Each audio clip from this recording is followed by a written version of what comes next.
Hello friends, today I am here to explain the topic on bionic leaf. Firstly, we see the contents in that introduction, history of bionic leaf, mechanics and its applications, advantages of bionic leaf and last. The bionic leaf. It is a biomimetic system that gathers solar energy via photovoltaic cells that can be stored or used in a number of different functions. Bionic leaves can be composed of both synthetic such as metals, ceramics, polymers, etc. and organic materials such as bacteria or soil leaf that is made up of synthetic materials. The bionic leaf has the potential to be implemented in communities such as urbanized areas to provide the clean air as well as providing needed clean energy. In this slide, we can see the history of bionic leaf. In 2009, MIT Daniel Nogueira's lab first developed the artificial leaf, a device that is made from silicon and an anode electrocatalyst for the oxidation of water that is capable of splitting the water into hydrogen and oxygen gases. In 2012, Nogueira came to Harvard and the Silver Lab of Harvard Medical School joined the Nogueira's team, and together the teams expanded the existing technology to create the bionic leaf. It merged the concept of the artificial leaf with genetically engineered bacteria that will feed on in hydrogen and convert it into the carbon dioxide in the air into alcohol, fuels or chemicals. The first version of the team Bionic leaf was created in 2015, but the catalyst used was harmful to the bacteria. In 2016, a new catalyst was designed to solve this issue, named the Bionic Leaf 2.0. Such as the other versions of artificial leaves have been developed by the California Institute of Technology and the Joint Center for the Artificial Photosynthesis, the University of Waterloo and University of Cambridge. Here we can see the how bionic leaf is being implemented by using the technology, and here we can see the mechanics of bionic leaf by using the natural photosynthesis. In natural photosynthesis, photosynthetic organisms produces energy rich organic molecules from water and carbon dioxide by using solar radiation. Therefore, the process of photosynthesis will remove the carbon dioxide and a greenhouse gas from the air. Artificial photosynthesis as performed by the bionic leaf is approximately 10 times more efficient than a natural photosynthesis. By using a catalyst, the bionic leaf can remove excess carbon dioxide in the air and that convert into the useful alcohol fuels like isopropanol and isobutanol. Here we can see that how the natural photosynthesis will be occur by using the bionic.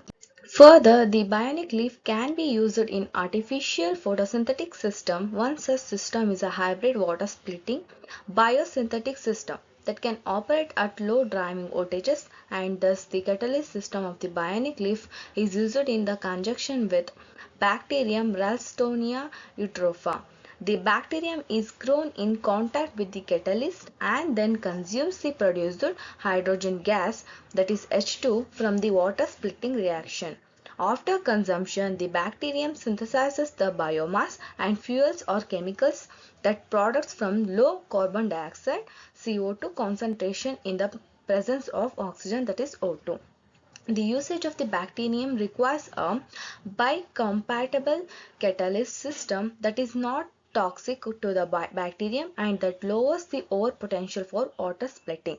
The original catalyst that is used is nickel molybdenum zinc, that is NiMoZn alloy the microbe by destroying the bacteria's DNA. Here we can see the applications of bionic leaf, that is in agriculture. Early results from Dan Nogueira, a researcher at Harvard University, gave the insight on how his newly created bionic leaf can be used for fertilizer production.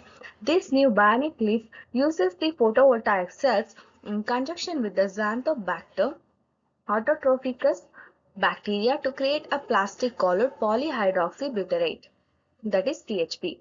In the atmosphere, that is carbon dioxide, a greenhouse gas, when traps the heat in the atmosphere, the bionic leaf can potentially be used to reduce the carbon dioxide within the atmosphere.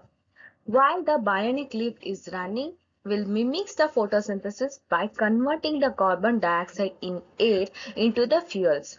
The bionic leaf can eliminate 180 grams of carbon dioxide out of 230,000 liters of air for each kilowatt hour of energy that will consumes. While removing the large amounts of carbon dioxide from atmosphere, that will not possible, that should be it on the large scale, and therefore this technology is used in the areas where the carbon dioxide is produced, such as power plants. Further applications of bionic leaf technology as such as renewable energy production, carbon dioxide reduction, sustainable chemical production, agriculture and food production, and even in remote and off-grid areas, and environmental remediation. At last, we can see the conclusion of BioLeaf technology, that is, the bionic leaf is a biomimetic system that gathers a solar energy via photovoltaic cells that can be stored or used in a number of different functions, and bionic leaf can be composed of both synthetic and organic materials, that is made up of synthetic materials. Thus, the bionic leaf has the potential to be implemented in communities such as urbanized areas to provide clean air as well as providing the needed clean energy. Thus, the bionic leaf is an artificial leaf that interfaces a triple junction Si, that is silicon water with amorphous silicon photovoltaic with hydrogen and oxygen, evolving the catalyst that made from a ternary alloy nickel, molybdenum, zinc, that is NiMoZn, and a cobalt phosphate cluster. Thank you everyone.